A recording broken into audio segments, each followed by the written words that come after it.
কুরআন পড়ে আমল করো জীবন গড়ার তরে, আধার কেটে উষার আলো আসবে নতুন করে, আধার কেটে উষার আলো আসবে নতুন করে।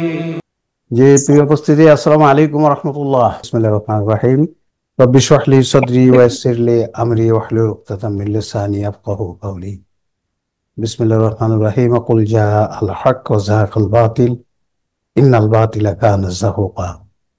সাদাকাল্লাহুল আলিয়্যুল আযীম ওয়া সাদাকা রাসূলুহুন নাবিয়্যুল কারীম। জি, আমরা আমাদের আলোচনা চলছিল জীবন্তিকা। আল কোরআনে অনেক জীবন্তিকা আছে। জীবন্তিকা ছোট বড় অনেকগুলো জীবন্তিকা আছে। তার মধ্যে সব থেকে বড় জীবন্তিকা যেটা, সেইটা আমরা আলোচনা করছি। যে জীবন্তিকাটি মাধ্যমে আল্লাহ রাব্বুল আলামিন ভূমিকা রেখেছেন। আল্লাহ রাব্বুল আলামিন নিজে, ফেরেশতাকুল, আমাদের আদি পিতা আদম আলাইহিস সালাম, আদি মাতা হাওয়া আলাইহিস সালাম, সকল মানুষ, রূহ, সকল ফেরেশতা এই জীবন্তিকায় ভূমিকা রেখেছেন। কথোপকথনের মাধ্যমে আল্লাহ রাব্বুল আলামিন প্রত্যেকটা জীবন্তিকার মাধ্যমে আল্লাহ রাব্বুল আলামিন মানব সভ্যতাকে শিক্ষা দিয়েছেন, গুরুত্বপূর্ণ শিক্ষা দিয়েছেন। এই জীবন্তিকা যেটা সবথেকে বড়, এটা মানব জাতির যে ষড়যন্ত্র চলবে দুনিয়াতে, মহাপ্রতারক ইবলিস এবং তার দোসরদের কর্তৃক যে ষড়যন্ত্র চলবে, সেই ষড়যন্ত্রগুলো এখানে কথোপকথনের মাধ্যমে আল্লাহ রাব্বুল আলামিন নিয়ে আসছেন এবং এখান থেকে গুরুত্বপূর্ণ সব শিক্ষা আছে আমাদের জন্য। আমরা সেইটা প্রতিবার সংলাপ আলোচনা করছি এবং সেখান থেকে আল্লাহ কি শিক্ষা দিতে চেয়েছেন, কি বলতে চেয়েছেন, আমাদেরকে কি শিক্ষাটা নিতে বলেছেন, সেটা আমরা আলোচনা করছি। আলহামদুলিল্লাহ, আমরা 350 নম্বর স্লাইড পর্যন্ত গেছিলাম। আজকে 351 থেকে শুরু হবে। যারা জুমে না আসতে পারছেন তারা লাইভে এটা দেখতে পারবেন। আমাদের প্রসেস ফাউন্ডেশনের যে অনলাইন পেজ আছে, আমরা সেখানে যে এটা দেখতে পারা যায়, আপনারা সেখানে থেকেও দেখতে পারবেন। 350 পর্যন্ত এর আগের আমরা এই আয়াত পড়তেছিলাম, সূরা হিজরের 41 নম্বর আয়াত। আল্লাহ বলছেন, ক্বালা হাযা সিরাতুন আলাল মুস্তাকিম। তিনি আল্লাহ বললেন, এটাই আমার কাছে ইসলামী জীবন ব্যবস্থা, স্থায়ী পথ। এর পরের যে সংলাপটা, সেটা হচ্ছে পরবর্তী সংলাপ আল্লাহর কথা। এখানে এই সংলাপে আমরা অলরেডি জেনেছি যে এখানে সংলাপ থাকে, আল্লাহর কথা আছে, ফেরেশতার কথা আছে, ইবলিসের কথা আছে। সেই সব কথার মাধ্যমে মানব জাতিকে আল্লাহ বিভিন্ন তথ্য জানিয়েছেন। এখানে আল্লাহর কথা কি বললেন, আল্লাহ কি বলছেন দেখুন। আউযু বিল্লাহি মিনাশ শাইতানির রাজিম। বিসমিল্লাহির রহমানির রহিম। ওয়াকুলনা ইয়া আদম উসকুন আনতা ওয়া যাওজাকাল জান্নাতা ওয়া কুলা মিনহা রাগাদান হাইসু শি'তুমা ওয়া লা তাকরাবা হাযিহি শাজারাতা ফাতাকুনা মিনাজ জালিমিন। এটা সূরা বাকারার 25 নম্বরে। আমরা এর আগে বলেছিলাম এই বড় জীবন্তিকাটি, এর সংলাপগুলো কিন্তু এক জায়গায় এইভাবে আমরা যেভাবে গুছিয়ে লিখেছি, এইভাবে সংলাপগুলো গোছানো নাই। এটা বিভিন্ন সূরাতে ছড়িয়ে আছে। আমরা সেই বিভিন্ন সূরাতে থাকা সংলাপগুলোকে একত্রিত করেছি এবং একটা পর একটা বক্তব্য দেখে কোনটা আগে কোনটা পরে সেভাবে আমরা সাজিয়েছি। সংলাপগুলো শুনলেই বোঝা যায় যে এই কথাটা আগে, এই কথাটা তারপরে, এই কথা তার, আমরা সেভাবে সংলাপগুলো সাজিয়েছি। আল্লাহর কথা, আদম আলাইহিস সালামের কথা, ফেরেশতাদের কথা, ইবলিসের কথা, আমরা এগুলো সাজিয়েছি। তো এখানে আল্লাহ কি বলছে, আমরা বললাম, হে আদম, তুমিও তোমার স্ত্রী জান্নাতে বসবাস করো। আদম আলাইহিস সালামকে সিজদা করতে বলা হলো, তখন ফেরেশতারা সিজদা করলো, ইবলিস সিজদা করলো না। তাকে যখন জিজ্ঞাসা করা হলো, তুই কেন সিজদা করলি না, সে বললো, আমি আগুনের তৈরি, কালি আমি তাকে সিজদা করতে পারি না। এই অহংকার করলো। তখন আল্লাহ তাকে গজব দিলেন যে তুই আজ থেকে অভিশপ্ত শয়তান, আজাজিল ছিলি তুই, এখন থেকে অভিশপ্ত শয়তান। এরপর আল্লাহ বলছেন, আদম আলাইহিস সালামকে আল্লাহ বলছেন, তুমিও তোমার স্ত্রী জান্নাতে বসবাস করো এবং সেখানে যা তোমাদের মন চায় তা তৃপ্তি সহকারে খাও, তবে ওই গাছটির কাছেও যাবে না, তাহলে তোমরা জালিমদের অন্তর্ভুক্ত হয়ে যাবে। এটা হচ্ছে আল্লাহর কথা। বললেন যে তুমি তোমার স্ত্রী বসবাস করো, সেখানে যা তোমাদের মন চায়। জান্নাতে তো খাওয়ার কোনো সীমা নাই, শেষ নাই খাওয়ার আইটেমের। বলছে যা ইচ্ছা খাও, কিন্তু একটি গাছ বললো ওই গাছটির ধারে কাছেও যাবে না। ওয়ালা তাকরাবা, মানে তোমরা উভয়, তাকরাবা দ্বিবচন, ওই গাছটির ধারে কাছে যাবে, এলে তোমরা জালিম হয়ে। রাইট। এখান থেকে কি শিক্ষা হতে পারে? আমাদের বইটি যারা পড়েছেন তারা দেখেছেন যে এই যে আল্লাহ বললেন, এখান থেকে আমরা শিক্ষাটা কি হতে পারে। মানে প্রতিটা সংলাপে কিন্তু শিক্ষা আছে। আপনারা কেউ কি বলবেন যে এই সংলাপ থেকে, আমাদের বইটা যারা পড়েন নাই তারা কি বলতে পারবেন যে এই সংলাপটাকে কি শিক্ষা হতে পারে? যে বললেন তোমরা জান্নাতে যাও, সেখানে যা ইচ্ছা তাই খাও, ওই একটি গাছের ধারে কাছে যাবে না। তাহলে এখান থেকে কি শিক্ষা হতে পারে? এবং আমরা কি লিখেছি দেখুন, সংলাপটির শিক্ষা কি? শিক্ষা এক, পৃথিবীর মানুষের খাদ্য তালিকা এবং সে তালিকা অমান্য করলে জালিম বলে গণ্য হওয়ার শিক্ষা। এই আয়াতটির মাধ্যমে আল্লাহ জানিয়ে দিলেন, এই সংলাপটির মাধ্যমে, যে পৃথিবীর মানুষের খাদ্য তালিকা এবং সে তালিকা অমান্য করলে জালিম বলে গণ্য হওয়ার শিক্ষা। তো সে খাদ্য তালিকা কি? আর সে খাদ্য তালিকা হলো কোরআন সুনির্দিষ্টভাবে যা নিষেধ করেছে, তাছাড়া পৃথিবীর সবকিছু খাওয়া যাবে। কোরআন তো আল্লাহর কথা, যে শব্দগুলো আছে আল্লাহর বলে দেওয়া। রাসূল নিজের থেকে এখানে কোনো শব্দ বলেননি কোরআনের। তাহলে ওখানে বললেন জান্নাতে যাও, ওখানে সব খাইতে পারবা, একটা গাছে বলে দিল ওইটার ধারে কাছে যাবা না। তাহলে এখানে পৃথিবীর মানুষের খাদ্য তালিকা কি হবে? যে পৃথিবীতে যা কিছু আছে সব খাওয়া যাবে, যদি কোরআন সুনির্দিষ্টভাবে কোনো জিনিসকে নিষেধ করে থাকে সেটি ছাড়া। আল্লাহ এখানে বললো সব খাবা, ওই গাছটার ধারে কাছে যাবা না। তাহলে এরকম খাদ্য তালিকা হবে যে পৃথিবীতে যা কিছু আছে সব কিছু খাওয়া যাবে, খালি সুনির্দিষ্টভাবে কোরআন যেটা বলেছে নিষিদ্ধ সেটা। আমাদের 43 নম্বর যে বইটা বেরিয়েছে, আপনারা ওই বইটা পড়লে দেখবেন যে কোরআন খাদ্য তালিকা সম্বন্ধে কি বলেছে আর কি নিষেধ করেছে। আমরা ওইটা নিয়ে আলোচনা করব, কারণ ওই বইটা রিসেন্টলি বেরিয়েছে। শিক্ষা দুইটি কি, আল্লাহর কিতাবের একটি মাত্র আদেশ অমান্য করলেও ব্যক্তিকে জালেম বলে গণ্য হতে হবে। একটা আদেশ, আল্লাহ বললেন সব খাবা, ওই গাছটার ধারে কাছে হয়ে যাবে না। এই একটি আদেশ যদি কেউ অমান্য করে, মানে ওই গাছটির ধারে কাছে গেলে জালিম হয়ে যাবে।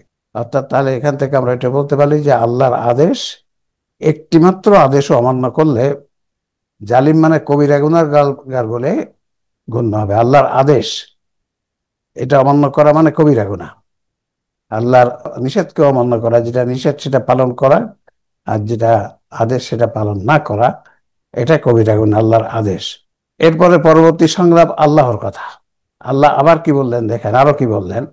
এটা হচ্ছে সূরা তহা 20 নম্বর সূরার 117 থেকে 119। এখানে কি বলছেন দেখুন, কুলনা ইয়া আদামু ইন্না হাযা আদুউল লাকা ওয়া লিজাওজিকা ফালা ইখরিজান্নাকুমা মিনাল জান্নাতি ফাতাশকা ইন্না লাকা আল্লা তাজুয়া ফিহা ওয়ালা তারা ওয়া আন্নাকা লা তাজমাউ ফিহা ওয়ালা তাদহা। দেখুন আল্লাহ কি বললেন। অতঃপর আমরা বললাম, হে আদম, নিশ্চয়ই এ মানে ইবলিস, নিশ্চয়ই ইবলিস তোমার ও তোমার স্ত্রীর শত্রু। ইয়া আদামু ইন্না হাযা আদুউল লাকা, এই ইবলিস তোমার ও তোমার স্ত্রীর শত্রু, সুতরাং সেই জন্য তোমাদের দুজনকে জান্নাত হতে বের করে না দেয়। ফালা ইউখরিজান্নাকুমা মিনাল জান্নাতি ফালা তাশকা, তাহলে তোমরা দুঃখ কষ্ট পাবে। যে জান্নাত থেকে যদি বের করে দেয়, জান্নাত হচ্ছে শান্তির জায়গা, যেখানে কোনো দুঃখ কষ্ট কিছু থাকবে না, খালি শান্তি শান্তি শান্তি। কিন্তু তোমরা, এই ইবলিস তোমাদের দুইজনের শত্রু, সেই জন্য তোমাদের জান্নাত থেকে বের করে না দেয়, দিলে কিন্তু তোমরা কষ্ট পাবা। পৃথিবীর লাইফ আর জান্নাতের লাইফ তো অনেক ডিফারেন্স না। জান্নাতে বের করে যদি দেয় তাহলে তোমরা কিন্তু কষ্ট পাবা। নিশ্চয়ই তুমি সেখানে ক্ষুধার্ত বস্ত্রহীন থাকবে না। সেখানে মানে জান্নাতে, আল্লাহ বলে জান্নাতে তুমি ক্ষুধার্ত থাকবে না, বস্ত্রহীন থাকবে না। ইন্নালাকা আন তাজুয়া ফিহা ওয়ালা তারা, মানে জান্নাতে তুমি ক্ষুধার্ত হবে না, বস্ত্রহীন হবে না। ওয়া আন্নাকা লা তাদমাউ ফিহা ওয়ালা তাদহা, আর নিশ্চয়ই সেখানে তুমি পিপাসার্ত ও রোদে ক্লান্ত হবে না। তাহলে এখানে চারটে জিনিস আল্লাহ বললেন, যে তুমি ক্ষুধার্ত হবে না, বস্ত্রহীনও হবে না। বস্ত্রহীন মানে তুমি উলঙ্গও হবে না, উলঙ্গ থাকবে না। তাহলে ক্ষুধার্ত বস্ত্রহীন থাকবে না, আর নিশ্চয়ই সেখানে তুমি পিপাসার্ত রোদে ক্লান্ত হবে না। তুমি যে সেখানে পিপাসার্ত হবে না এবং রোদে ক্লান্ত হবে না, তাহলে সে ক্ষুধাও থাকবে না, কারণ বস্ত্রহীন থাকবে না, উলঙ্গ থাকবে না, তারা বস্ত্র যুক্ত থাকবে। আর নিশ্চয়ই সেখানে পিপাসার্ত হবে না এবং রোদে ক্লান্ত হবে না, ছায়া থাকবে। তাহলে এই যে আয়াতটি, এই আল্লাহর এই কথোপন থেকে শিক্ষাটা কি? এই কথোপন থেকে আল্লাহ কি শিক্ষা দিয়েছেন? এগুলো আমাদের একটু চিন্তা করতে হবে। একটু চিন্তা করলেই বোঝা যায় যে এখান থেকে কি হতে পারে শিক্ষা। এরকম ভাবে এই ইয়েগুলো আলাদা করে তার শিক্ষা আমরা কোনো বই এরকম দেখি নাই। তো আপনারা এটা নিজেরাও চিন্তা করবেন। আমরা যেটা করেছি আমাদের আকল দিয়ে, আমাদের জ্ঞান বুদ্ধি দিয়ে চিন্তা করে আমরা বের করেছি। আপনারাও চিন্তা করবেন, দেখবেন হয়তো আপনারাও নতুন নতুন কিছু বের করতে পারেন। দেখেন এখানে কি অংশভিত্তিক ব্যাখ্যা ও শিক্ষা, এই 117, 18, 19 তিনটে আয়াত, এই তিনটে আয়াতের আমরা যদি ব্যাখ্যা শিক্ষা দেখি, হে আদম নিশ্চয়ই সে তোমার ও তোমার স্ত্রীর শত্রু, সুতরাং সেই জন্য ষড়যন্ত্র করে তোমাদের দুজনকে জান্নাত হতে বের করে না দেয়, তাহলে তোমরা দুঃখ কষ্ট পাবে। এই অংশের ব্যাখ্যা কি এবং শিক্ষা কি? ইবলিস শয়তান ও তার দোসররা মানব জাতির শত্রু। তার কথা মানলে পৃথিবীতে মানব জাতিকে দুঃখ কষ্ট পেতে হবে। তার কথা যদি মানব জাতি মানে, তাহলে তারা পৃথিবীতে দুঃখ কষ্ট পাবে। ইবলিস তো মানুষের ক্ষতি করতে চায়, কষ্টে ফেলতে চায়। তাই আল্লাহ বললেন মানব জাতির শত্রু, তার কথা যদি তোমরা শোনো তাহলে তোমরা দুঃখ কষ্ট পাবে। এরপর বল, নিশ্চয়ই তুমি সেখানে ক্ষুধার্ত বস্ত্রহীন থাকবে না, আর নিশ্চয়ই সেখানে তুমি পিপাসার্ত ও রোদে ক্লান্ত হবে না। এই অংশের ব্যাখ্যা কি, শিক্ষা কি? জান্নাতে রাষ্ট্রীয়ভাবে অন্ন, বস্ত্র, বাসস্থান ইত্যাদির ব্যবস্থা থাকবে। জান্নাতে রাষ্ট্রীয়ভাবে অর্থাৎ সরকারিভাবে জান্নাতে যে খাওয়া দাওয়ার ব্যবস্থা কে করেছে? আল্লাহ রাব্বুল আলামিন। তাহলে জান্নাতে রাষ্ট্রীয়ভাবে মানে আল্লাহর তরফ থেকে অন্নের ব্যবস্থা থাকবে, বস্ত্রের ব্যবস্থা থাকবে, বাসস্থানের ব্যবস্থা থাকবে, ইত্যাদি ব্যবস্থা থাকবে। আল্লাহ বলছেন তুমি সেখানে ক্ষুধার্ত হবে না, বস্ত্রহীন হবে না, রোদে ক্লান্ত হবে না, পাশার্ত হবে না। তার মানে এসবগুলো পূরণের ব্যবস্থা থাকবে। অন্ন, বস্ত্র, বাসস্থান হলো মানব জীবনের মৌলিক চাহিদা, মানব জীবনের মৌলিক চাহিদা। তাই এই অংশের শিক্ষা হলো পৃথিবীতে মানব সমাজ পরিচালনার জন্য রাষ্ট্র ব্যবস্থা থাকতে হবে এবং সে ব্যবস্থা হবে জনকল্যাণমূলক। দেখেন আল্লাহ রাব্বুল আলামিন ওনাদেরকে বেহেশতে থাকতে দিলেন, সেখানে মৌলিক চাহিদা যেটা মানুষের, তা সবই আল্লাহ নিজের থেকে পূরণ করার ব্যবস্থা করে রেখেছেন।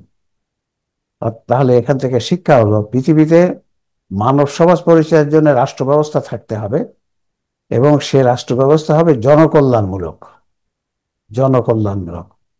রাসূলুল্লাহ সাল্লাল্লাহু আলাইহি সাল্লাম দুনিয়াতে সেই রাষ্ট্র ব্যবস্থা প্রতিষ্ঠা করে সেখানে সব জনকল্যাণমূলক ব্যবস্থা ছিল, সব মানুষের অন্ন বস্ত্রের ব্যবস্থা ছিল। তাহলে এখান থেকে এই শিক্ষাটা আমরা নিতে পারি যে আল্লাহ বলছে জান্নাতে তুমি তোমার বস্ত্রহীন হবে না, ক্ষুধার্ত হবে না, রোদে কষ্ট পাবে না।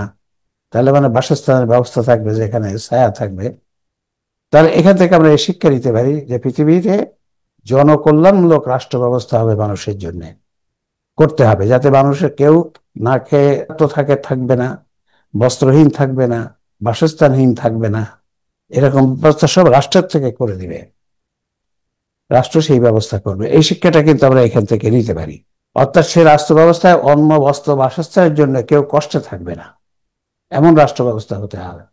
দেখেন এই শিক্ষা অমুসলিমদের কিন্তু জনকল্যাণমূলক রাষ্ট্র ব্যবস্থা, তাদের হেলথ কেয়ার, তাদের অন্য কেয়ার জনকল্যাণমূলক সবকিছু রাষ্ট্র ব্যবস্থা করে, কেউ সেখানে না খেয়ে থাকে না। কিন্তু মুসলিম দেশগুলোতে ঠিক এরকম ভাবে এই ব্যবস্থা নাই, জনকল্যাণমূলক ব্যবস্থা। এরপরে ইবলিসের কথা বলেছেন আল্লাহ, ইবলিসের কথাটি আল্লাহ বলেছেন, কথাটা ইবলিসের। কি সেটা? ফাওয়াসওয়াসা লাহুমা শাইতানু লিইউবদিয়া লাহুমা মা উরিয়া আনহুমা মিন সাওআতিহিমা ওয়াকালা মা নাহাকুমা রাব্বুকুমা আন হাযিহি শাজারাতি ইল্লা আন তাকুনা মালাকাইনি আও তাকুনা মিনাল খালিদিন। অতঃপর শয়তান তথ্য সন্ত্রাসের মাধ্যমে, দেখেন শয়তান কিন্তু মানুষকে জোর করে কিছু করাতে পারে না, শক্তি প্রয়োগ করে কিছু করাতে পারে না। শয়তান যা করে সেটা হচ্ছে ধোঁকা, তথ্য সন্ত্রাস করে, ধোঁকা দিয়ে মানুষকে বিপদে নিয়ে যায়। কিন্তু সে কিন্তু শক্তি প্রয়োগ করে পারে না, ঘাড় ধরে মানুষকে বিপদে নিয়ে যাবে, শক্তি প্রয়োগ করে বিপদে নিয়ে যাবে, এটা কিন্তু শয়তানের কোনো ক্ষমতা নাই। শয়তান ধোঁকা মানে তথ্য সন্ত্রাস, ভুল তথ্য, ধোঁকাবাজিমূলক কথা বলে মানুষকে বিপদে, ওয়াসওয়াসা মানে ধোঁকাবাজি, কিন্তু সে কিন্তু জোর করে কিছু করতে পারে না। কিন্তু এইখানে এই আয়াতটির সব জায়গায় অর্থ লিখেছে যে অতঃপর শয়তান তাদেরকে ওয়াসওয়াসা করে তাদের গোপন অঙ্গ দেখানোর জন্য কি বললো, গোপন অঙ্গ উলঙ্গ করে দেখানোর জন্য তাদেরকে বলল এই কথাটা। কিন্তু আমরা লিখেছি অতঃপর শয়তান তথ্য সন্ত্রাসের মধ্যে মনের বিতর্কে তাদেরকে উলঙ্গ করার জন্যে, মনের বিতর্কে তাদেরকে উলঙ্গ করার জন্য বলল তোমরা দুজনে যাতে ফেরেশতা হতে কিংবা চিরকাল জান্নাতে থাকতে না পারো, সেই জন্য তোমাদের রব গাছটি সম্পর্কে তোমাদেরকে নিষেধ করেছেন। দেখুন এই যে আল্লাহ বললেন আল্লাহ তাকরাবা হাযিহিশ শাজারাতা ফাতাকুনা মিনাজ জালিমিন, স্পষ্ট কথা যে তোমরা সব খাবা, ওই গাছটির ধারে কাছেও যাবা না, গেলে তোমরা জালিম হয়ে যাবা। এ কথা শয়তান এসে কি বললো, এই কথার সে ব্যাখ্যা করছে। ব্যাখ্যা করছে কি, কেন ওই গাছটির কাছে যেতে নিষেধ করেছে, ওই গাছটির ফল খেতে নিষেধ করেছে, যে গেলে তোমরা চিরকাল জান্নাতে থাকতে না পারবা এবং তোমরা ফেরেশতা হয়ে যাবা। তোমরা যাতে ফেরেশতা হতে না পারো অথবা চিরকাল জান্নাতে থাকতে না পারো, সেই জন্য আল্লাহ তোমাদেরকে ওই গাছের কাছে যেতে নিষেধ করেছে। দেখেন, শয়তান আল্লাহর কথার কি অপব্যাখ্যা করে দিল। আল্লাহ কিন্তু সরাসরি বললো ওই গাছের ধারে কাছে গেলে তোমরা জালেম হয়ে যাবে। এটা খুব সহজ আরবিকের কথা, সহজ কথা, কিন্তু সে এটা ব্যাখ্যা করে বলে দিল যে না, ওইখানে গেলে কেন যেতে নিষেধ করেছে, ওখানে গেলে তোমরা ফেরেশতা হয়ে যেতে পারো, যাবা এবং চিরকাল জান্নাতে থাকতে পারবে। এইটা যাতে না ঘটে এই জন্য ওখানে যেতে বলেছে।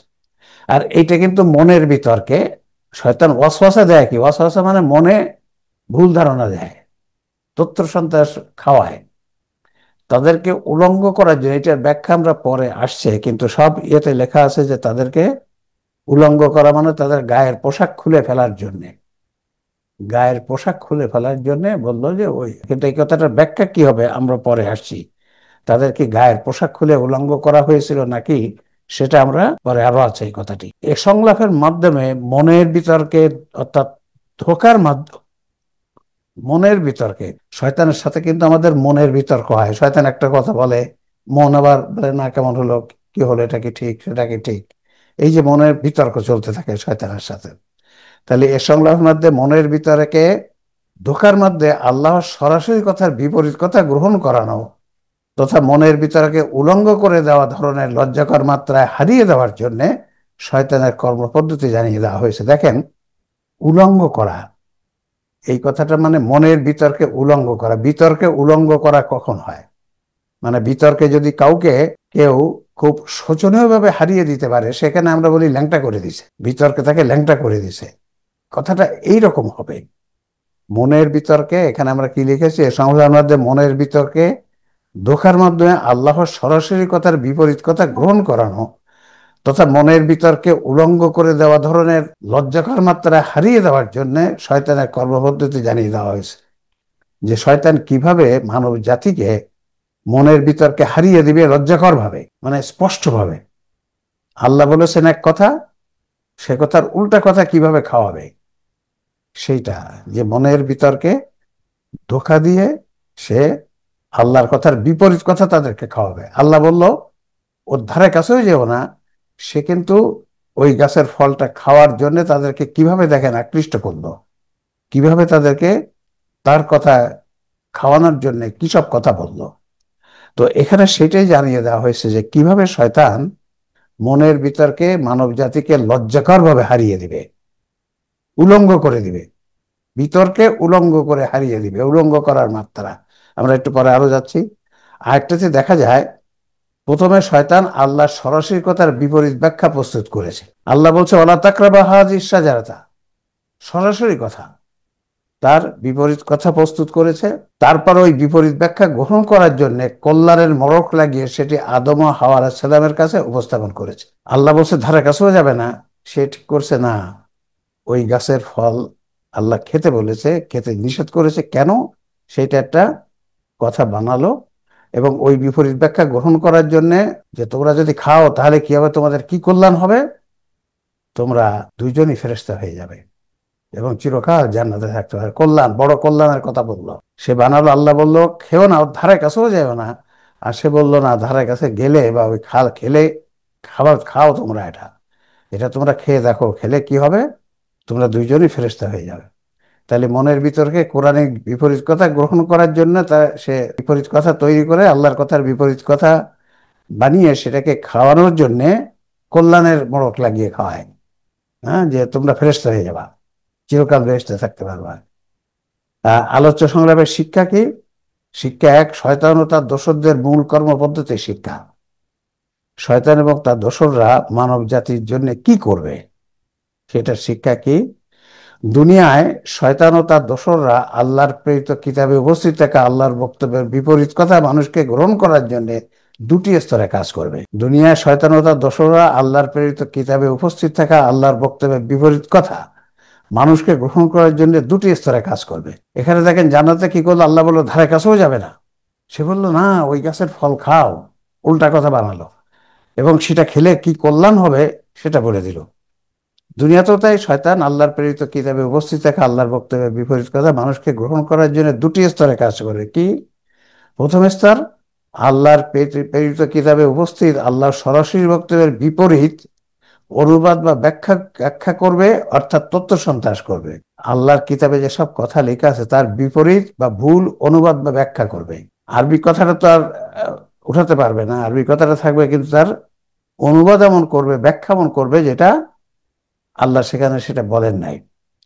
দ্বিতীয় স্তর কি? ওই অনুবাদ বা ব্যাখ্যা গ্রহণ করার জন্য নেকি, সোয়াব, কিছুকাল জাহান্নাম ভোগ করে অনন্তকালের জান্নাত পাওয়া ইত্যাদি কল্যাণের মোড়ক লাগিয়ে মানুষের কাছে উপস্থাপন করবে। ওই বিপরীত কথাগুলো খাওয়ানোর জন্য সেখানে এত নেকি হবে, এই কাজটি করলে এত নেকি হবে, এত সোয়াব হবে, তোমরা এই কাজটি করলেও যদি জাহান্নামে যেতেও হয় কিছুদিন জাহান্নামে থাকতে হবে, তারপরে বেরিয়ে আসবে, এই সমস্ত কথা বলে মানুষকে কোরআনের বিপরীত কথা খাওয়ানোর চেষ্টা করবে।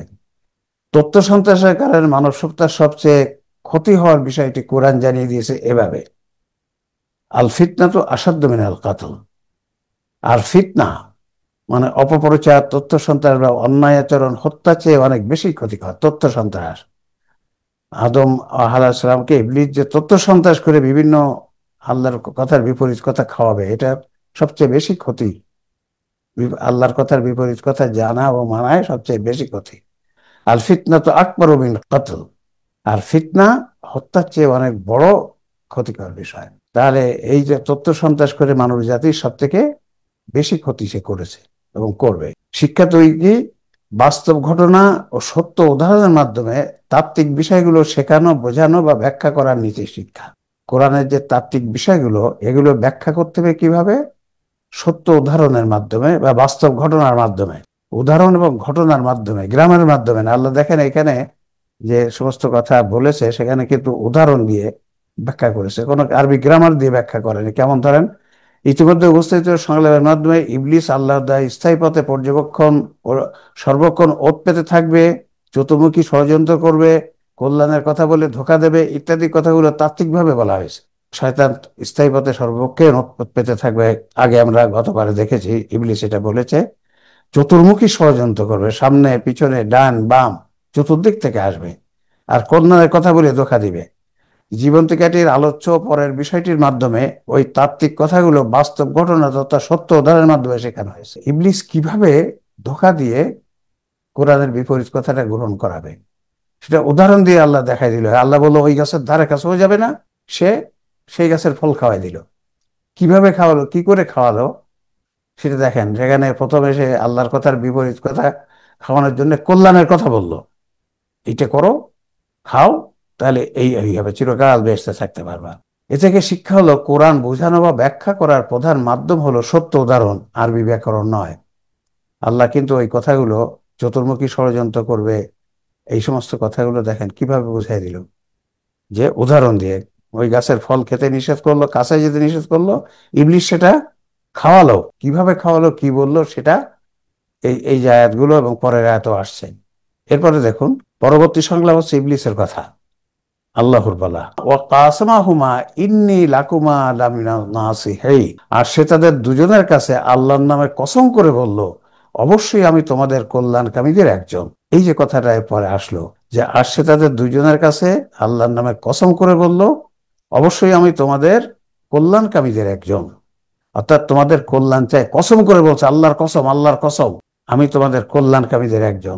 এ সংলাপটির ব্যাখ্যা ও শিক্ষা কি? ইবলিস ও তার দোসররা আল্লাহর কিতাবের স্পষ্ট বক্তব্যের ভুল অনুবাদ ও ব্যাখ্যাকে গ্রহণ করার জন্য শুধু কল্যাণের মোড়ক লাগিয়ে ক্ষান্ত হবে না, যে কল্যাণ হবে, ইয়ে হবে, এইটা বলেই খালি ক্ষান্ত হবে না, আরো কি করবে সেটা এখানে জানানো হয়েছে। আল্লাহ বলল ধারে কাছেও যাবে না, এর বিপরীত কথাটা গ্রহণ করানোর জন্য যে তার কল্যাণের মোড়ক লাগিল। প্রথমে দেখা গেল যে বললো এটা তোমরা খাইলে চিরকাল বেহেশতে থাকতে পারবা। আর কি করলো? সে তার ব্যক্তি সত্তাকে মানুষ কাছে গ্রহণযোগ্য করার জন্য দুটি কাজ করবে। কি? নিজেকে ভীষণ পরেশগার মুত্তাকি বলে ধারণা দেয়ামূলক কথা বলবে এবং অবয়ব নিয়ে হাজির হবে। নিজেদের আল্লাহর ভীষণ পরেশগার মানুষ, সে ভীষণ পরেশগার মানুষ, বা মুত্তাকি বলে ধারণা দেওয়ামূলক কথা বলবে এবং বা অবয়ব বানিয়ে হাজির হবে। যেমন আল্লাহর কসম দিয়ে কথা বল, আল্লাহর কসম করে বলছি। এই কথা শুনলে যারা একটু ইমানদার মানুষ তারা একটু করে আল্লাহর কসম দিয়ে যখন বলছে তখন কথাটা মনে হয় সঠিক। দাড়ি, টুপি, পাগড়ি, বিশেষ ধরনের পোশাক সহ উপস্থিত হওয়া, আল্লামা, মুহাক্কিক, মৌলানা, পীর, বুজুর্গ, কামিল ইত্যাদি খেতাবে উপস্থিত হওয়া, বিলাতি, মাক্কি, মাদানী, আজহারি, দেওবন্দি ইত্যাদি ডিগ্রি সহ উপস্থিত হওয়া। মানুষের কাছে দেখেন ইবলিস সে কসম করে বলল যে আমি কসম করে বলছি যে আমি যে কথাটা বলছি খেয়ে দেখো, ফেরেশতা হয়ে যাবা, চিরকাল বেহেশতে থাকতে পারবা। এইটা যখন প্রথমে বলেছে নিশ্চয়ই আদম আলাইহিস সালাম হয়তো একটু চিন্তায় পড়ে গেছে। আল্লাহ বললো ওই গাছের ধারে কাছেও যাবা না, আর সে বলছে ওটা খাও, খাইলে দুইজন ফেরেশতা হয়ে যাবা, চিরকাল বেহেশতে থাকতে পারবা। একথা বুঝতে পারে শয়তান কি বললো, তো অতটা চিন্তা করছে, তখন ওকে ওই তার কথা গ্রহণ করার জন্য বললো আমি কসম করে বলছি, কসম করে বলছি, আমি আল্লাহ আমাকে কত ভালোবাসে দেখছো না, আমি জান্নাতে তোমাদের সাথে এখানে আসছি, আল্লাহর আরশে আমি আসতে পারি। হ্যাঁ, তো দুনিয়াতেও এরকম যারা তার দোসররা কসম দিয়ে কথা বলবে, তাদের অবয়ব এমন নিয়ে আসবে যে মনে হবে তো বিরাট পরেশগার মানুষ, অথবা বেশি বিভিন্ন ধরনের ডিগ্রি, আল্লামা, মুহাক্কিক, মাওলানা, পীর, বুজুর্গ, এসব দেখলে মানুষের মনটা একটু নরম হয়। ও এত তাহলে মিথ্যা কথা কি আর বলবে, এ তো সঠিক বলেছে। বিলাতি, মাক্কি, মাদানি, আজহারি ইত্যাদি ডিগ্রি নিয়ে আসবে এবং এসে বলবে। তাহলে এভাবেই ওখানে যেমন শয়তান কসম করে বলল এবং বলল আমি তোমাদের কল্যাণকামীদের একজন, ঠিক তেমনই দুনিয়াতেও আল্লাহর কথার বিপরীত, মানে কোরআনের আল্লাহর কিতাবের বিপরীত কথা মানুষকে খাওয়ানোর জন্য সে কসম দিবে এবং তারা বিভিন্ন রকম ডিগ্রিধারী হবে, বিভিন্ন ড্রেস, দাড়ি, টুপি ইত্যাদি হবে, যাতে মানুষ দেখে মনে করে এই লোক তো আর কোনো ভুল কথা বলতে পারে না, কোনো ধোঁকাবাজিমূলক কথা বলতে পারে না। নিজেকে মানুষের বড় কল্যাণকামী বলে পরিচয় দেওয়া, নিজেকে মানুষের বড় কল্যাণকামী বলে পরিচয় দেবে। যেমন বিশেষজ্ঞ চিকিৎসক, ইঞ্জিনিয়ার ইত্যাদি, বিশেষ নিরীক্ষণের সুবিধা অধিক, সে বলে আমি বিশেষজ্ঞ চিকিৎসক, আমি ইঞ্জিনিয়ার। এসব কথা শুনলে মানুষের একটু হ্যাঁ, যখন একজন চিকিৎসক, ইঞ্জিনিয়ার ইত্যাদি, মানবতাবাদী, সমাজকর্মী, গরিবের বন্ধু ইত্যাদি সব কথা বলবে, ইত্যাদি খেতাব নিবে। ইত্যাদি খেতাবধারী ব্যক্তিদের দেখে মানুষের মনটা একটু নরম হয়, তাদের কথা গ্রহণ করতে তারা উদ্বুদ্ধ হয়। পরবর্তী সংলাপ হচ্ছে আল্লাহর দুটি কাজ। আল্লাহ কি করলেন দেখেন, ফাযাল্লাহুমা শাইতানু আনহা ফাআখরাজাহুমা মিম্মা কানা ফি, অতঃপর শয়তান তাদের উভয়কে গাছটির বিষয়ে স্খলিত করলো এবং তারা যে অবস্থানে ছিল সেখান থেকে তাদেরকে সরিয়ে দিতে সক্ষম হলো। তাহলে দেখেন শয়তান তাদের উভয়কে, ফাযাল্লাহুমা মানে তাদের উভয়কে স্খলিত করলো, গাছটির বিষয়ে স্খলিত করলো, গাছটি সম্বন্ধে আল্লাহ যা বলেছিল সেখান থেকে তাদেরকে সরিয়ে দিল এবং তারা আল্লাহ জানানো জ্ঞানের যে অবস্থানে ছিল সেখান থেকে তাদেরকে সরিয়ে দিতে সক্ষম হলো। আল্লাহ বলছিল কি ওই গাছের ধারে কাছেও যাবে না, এই হচ্ছে আল্লাহর দেওয়া জ্ঞান ছিল, এখান থেকে সরিয়ে দিতে সক্ষম হলো। ফাযাল্লাহুমা, আল্লাহ নিজে বলছেন শয়তান তাদের উভয়কে স্খলিত করলো, মানে গাছটির বিষয়ে আল্লাহ যা বলেছিল সেখান থেকে সরিয়ে দিল, মানে আল্লাহ বলছিল ধারে কাছেও যাবে না, সে ধারে কাছে নিয়ে গাছের ফল খাওয়াই দিল এবং তারা আল্লাহ জানার জ্ঞানের যে অবস্থা নিল সেখান থেকে তাদেরকে সরিয়ে দিতে সক্ষম হলো। আল্লাহ জানার জ্ঞান ছিল কি ওর ধারে কাছেও যাবে না, কিন্তু সেখান থেকে সরিয়ে দিতে সক্ষম হলো। ব্যাখ্যা কি, ইবলিসের তথ্য সন্ত্রাস কবলিত আদম ও হাওয়া আলাইহিস সালাম উভয়ে আল্লাহ তাআলার সরাসরি বলা কথায় স্থির না থেকে গাছটির কাছে যান এবং সেটির ফল খেয়ে ফেলেন। ইবলিসের তথ্য সন্ত্রাস এবং ধোঁকাবাজিমূলক কথা, সে বলল, কসম করে বলল আমি তোমাদের কল্যাণকামী, এই সমস্ত কথা শুনে আদম আলাইহিস সালাম দুইজনই ধোঁকায় পড়ে গেলেন এবং গাছটির কাছে যেয়ে গাছেও গেল এবং তার ফলও খেলো। তারপর আল্লাহ বলছেন সূরা আরাফে 22 নম্বর আয়াতে, ফাদাল্লাহুমা বিগুরুর ফালাম্মা যাকা শাজারাতা বাদাত লাহুমা সাওআতুহুমা আতাফিকা ইয়াকসিফানে আলাইহিমা মিন ওয়ারাকিল জান্নাহ ওয়া নাদাহুমা রব্বুহুমা আলাম আনহাকুমা আন তিলকুমা শাজারাতি ওয়া আকুল্লাকুমা ইন্নাশ শাইতানা লাকুমা আদুব্বুম মুবিন। যখন তারা ওই গাছের ফল খেয়ে ফেললো তখন আল্লাহ তাদেরকে বলল, এভাবে সে ইবলিস তথ্য সন্ত্রাসের মাধ্যমে তাদেরকে বিভ্রান্ত করলো। ফাদাল্লাহুমা বিগুরুর, এভাবে ইবলিস তথ্য সন্ত্রাসের মাধ্যমে তাদেরকে বিভ্রান্ত করলো, অতঃপর যখন তারা সেই গাছের ফলের স্বাদ গ্রহণ করে মনের বিতর্কে উলঙ্গ হয়ে গেল এবং জান্নাতের গাছের পাতা দিয়ে নিজেদেরকে আবৃত করতে লাগলো, তখন তাদের রব তাদেরকে ডেকে বললেন, আমি কি তোমাদেরকে এ গাছের কাছে যেতে নিষেধ করিনি? আর আমি কি তোমাদের বলিনি শয়তান তোমাদের প্রকাশ্য শত্রু? তাহলে এখানকার বিষয়টা আপনারা যদি দেখবেন, প্রচারিত যে সমস্ত অনুবাদ আছে সেখানে কিন্তু লেখা আছে এভাবে ইবলিস তাদেরকে বিভ্রান্ত করলো এবং তারা যখন সেই গাছের স্বাদ গ্রহণ করলো তখন তারা উলঙ্গ হয়ে গেল, তাদের কাপড় খুলে গেল, উলঙ্গ হয়ে গেল এবং তাদের গাছের পাতা দিয়ে নিজেদের লজ্জাস্থান আবৃত্তি করতে লাগলো। এরকম অনুবাদ করা আছে, কিন্তু আমরা যেভাবে অনুবাদটা করেছি সেটা হচ্ছে এভাবে এভাবে সে ইবলিস তথ্য সন্ত্রাসের মাধ্যমে তাদেরকে বিভ্রান্ত করলো। অতঃপর যখন তারা সেই গাছের ফলের স্বাদ গ্রহণ করে মনের বিতর্কে উলঙ্গ হয়ে গেল, মনের বিতর্কে উলঙ্গ হলে নিজের যে কাপড় খুলে তারা উলঙ্গ হয়ে গেল সেটা হবে না, মনের বিতর্কে উলঙ্গ হয়ে গেল এবং লজ্জা পেয়ে জান্নাতের গাছের পাতা দিয়ে নিজেদেরকে আবৃত্তি করতে লাগলো। গাছের পাতা, দেখেন এখানে লজ্জাস্থান আবৃত্তি ঢাকলো গাছের পাতা দিয়ে, এখানে কিন্তু তা বলা হয়নি। আনহুমা মিন ওয়ারাকি, আনহুমা ইয়াকসিফানে আলাইহিমা, তাদের চেহারাকে আবৃত্তি করলো, গাছের পাতা দিয়ে নিজেদেরকে আবৃত্তি করতে লাগলো। তখন আল্লাহ বলল, আমি কি তোমাদেরকে গাছের কাছে যেতে নিষেধ করিনি? আর আমি কি তোমাদেরকে বলিনি শয়তান সমাজের প্রকাশ্য শত্রু? এখন ব্যাখ্যা কি? খাদ্যের বিষয়ে আল্লাহর আদেশের সরল অর্থের ইবলিসের করা বিপরীতধর্মী ব্যাখ্যা শুনে আদমা হওয়া প্রথমে মনের দোদুল্যমান অবস্থায় পড়ে যায়। যখন ইবলিস বলে যে ওই গাছের ফল খাইলে তোমরা দুইজন ফেরেশতা হয়ে যাবা, তখন এই উল্টা কথা শুনে স্বাভাবিকভাবেই আদমহা একটু মনে একটু দুধ, কিন্তু আল্লাহ বললো এক কথা, এ বলছে অন্য কথা। পরে ইবলিস যখন আল্লাহর কসম খায় এবং তাদের কল্যাণকামী বলে নিজের পরিচয় দেয়, তখন আদম ও হাওয়া বিভ্রান্ত হয়ে গাছটির কাছে যেয়ে সেটির ফল খেয়ে ফেলেন। ইবলিসের ধোকায় সে যেসব কথা বলল, কসম দিল এবং তাদের কল্যাণকামী বলল, তখন আদম হাওয়া একটু ধোকায় পড়ে যায় এবং গাছটির কাছে যেয়ে ফল খেয়ে ফেলেন। তখন মনের ভিতরকে ইবলিসের কাছে উলঙ্গ হয়ে যাওয়া তথা শোচনীয় ধরনের হেরে গেছেন বুঝতে পেরে, মনের ভিতরকে ইবলিসের কাছে উলঙ্গ হয়ে যাওয়া কথাটার মানে কি? যে তারা শোচনীয় ভাবে বিতর্কে ইবলিসের সাথে মনের যে বিতর্ক চলছিল সেখানে তারা হেরে গেছেন বুঝতে পেরে তারা লজ্জা পান এবং নিজের চেহারাকে জান্নাতের গাছের পাতা দিয়ে আবৃত করার চেষ্টা করতে থাকে। লজ্জা পেলে আমরা কি করি? মুখটা ঢাকি না? মুখটা ঢাকি লজ্জা পেলে। ঠিক তেমনই এখানে ইবলিস আদম ও হাওয়া যখন দেখলো যে হায় আল্লাহ যে কথা বলছে তার ঠিক উল্টা কথা আমরা ইবলিসের ধোকায় পড়ে ঠিক উল্টা কথা খাইলাম, মানে ইবলিসের ধোকার কাছে আমরা একেবারে লজ্জাকর ভাবে হারিয়ে গেলাম। তখন তারা লজ্জা পেয়ে গাছের পাতা দিয়ে নিজেদের চেহারাকে ঢাকতে লাগলো। নিষিদ্ধ গাছের ফল খাওয়ার পর পরিধানের বস্ত্র খুলে পড়ায় আদমা হওয়া উলঙ্গ হয়ে যায়। তখন তারা জান্নাতের গাছা পাতা দিয়ে নিজের লজ্জাস্থান ঢাকতে গেলেন। আয়াতটির প্রথম অংশের এ ধরনের অর্থ ব্যাখ্যা গ্রহণযোগ্য হবে না। কারণ কি? দেখেন, যেটা সব তাফসিরে লেখা হয়েছে, নিষিদ্ধ গাছের ফল খাওয়ার পর পরিধানের বস্ত্র খুলে পড়ায় আদম আলাইহিস সালাম উলঙ্গ হয়ে যায়। যখন এই ফল খেয়ে ফেললো তখন আদম আলাইহিস সালাম ও হাওয়া আলাইহিস সালাম উলঙ্গ হয়ে গেল, হ্যাঁ, বস্ত্র খুলে উলঙ্গ হয়ে গেল। তখন তারা জান্নাতের গাছের পাতা দিয়ে নিজেদের লজ্জাস্থান ঢাকতে থাকেন। এটা হচ্ছে প্রচলিত তাফসীর। আয়াতটির প্রথম অংশে এ ধরনের অর্থ ব্যাখ্যা গ্রহণযোগ্য হবে না। কারণ কি? কারণ এক, ভুল বা অন্যায়ের শাস্তি হিসেবে মানুষের শরীরের পোশাক খুলে উলঙ্গ করার কোনো বিধান ইসলামে নেই।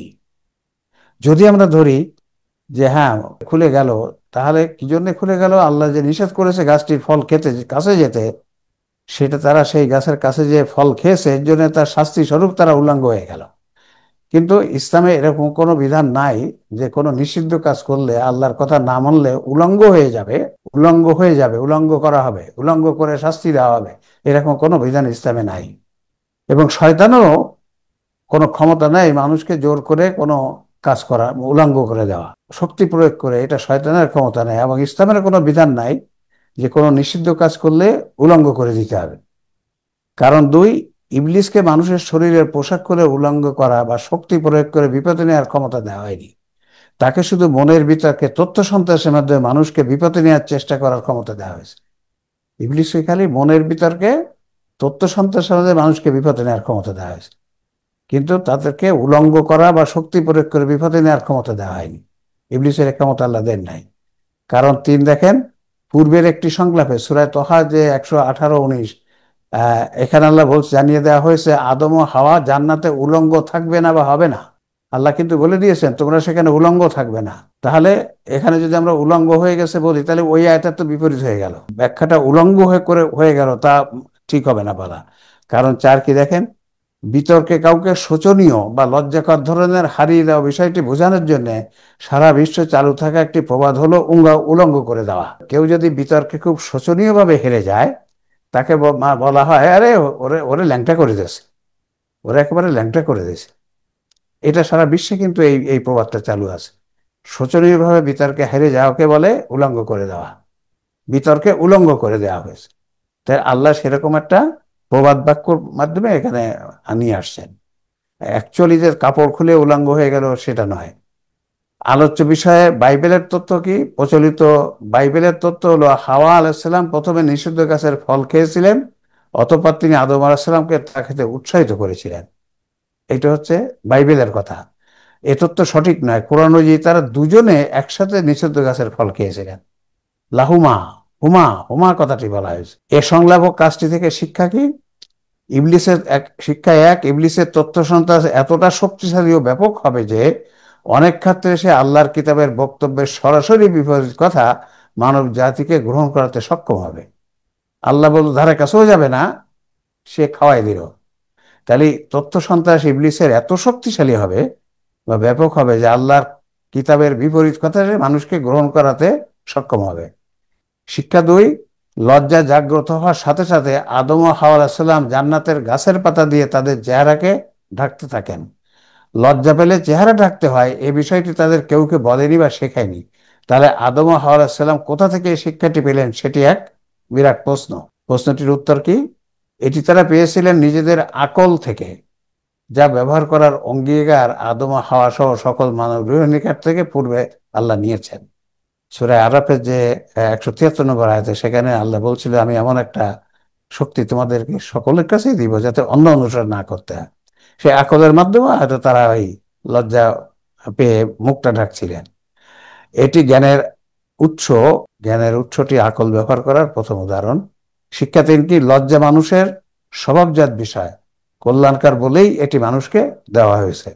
লজ্জা পেয়ে তারপরে যে মুখটা ঢাকলো, এই লজ্জা মানুষের স্বভাবজাত বিষয়। লজ্জা না থাকার ক্ষতির বর্তমান উদাহরণ হলো যৌন অপরাধ ও এইডস রোগ। এই যে এইডস রোগ, লজ্জা না থাকা, এখানে সেখানে যে সেক্সুয়াল কার্যক্রম করে এইডস হচ্ছে। তাহলে এখানে মূল যে কথাটি একটা হচ্ছে যে আমরা যেটা জানি যে আদম আলাইহিস সালাম হাওয়া আলাইহিস সালাম উলঙ্গ হয়ে গেছিল। ইবলিস যখন ফল খালো, তত্ত্ব সন্ত্রাস করে ধোঁকাবাজি ফল খেলো, তখন আদম ও হাওয়া আলাইহিস সালাম উলঙ্গ হয়ে গেছিল।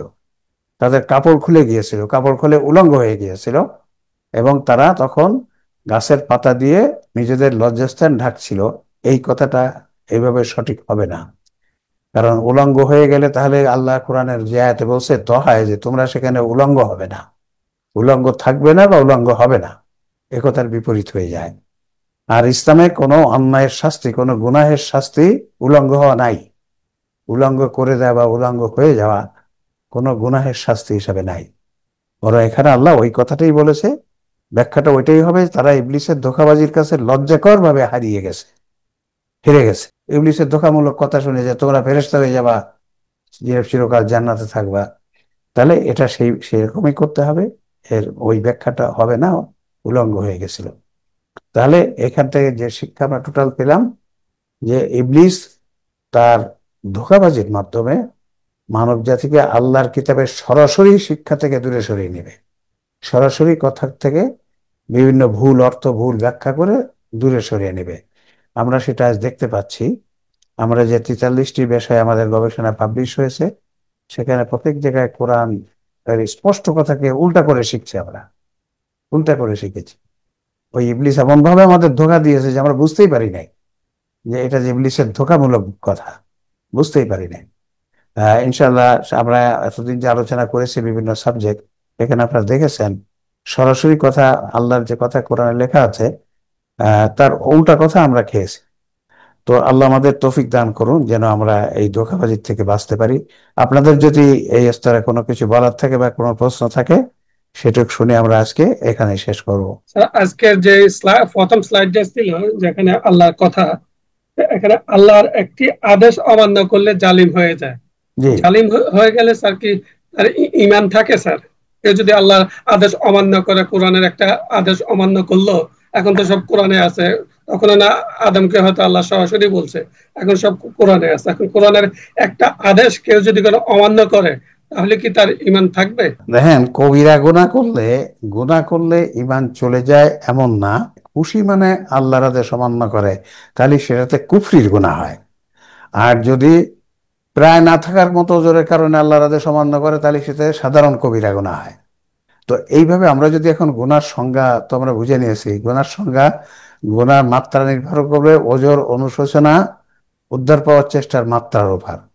কেউ যদি খুশি মনে আল্লাহর আদেশ অমান্য করে, তাতে সেখানে হয় কুফরির গুনাহ। সেটাও কিন্তু এটা মুখে অস্বীকার করলে যে ধরনের কুফরি হয়, আমলের মাধ্যমে কিন্তু সেটা কুফরি হয়, কিন্তু সেখানে আবার ঈমান আনা লাগে না। তওবা করলে আবার সে ফিরে আসে।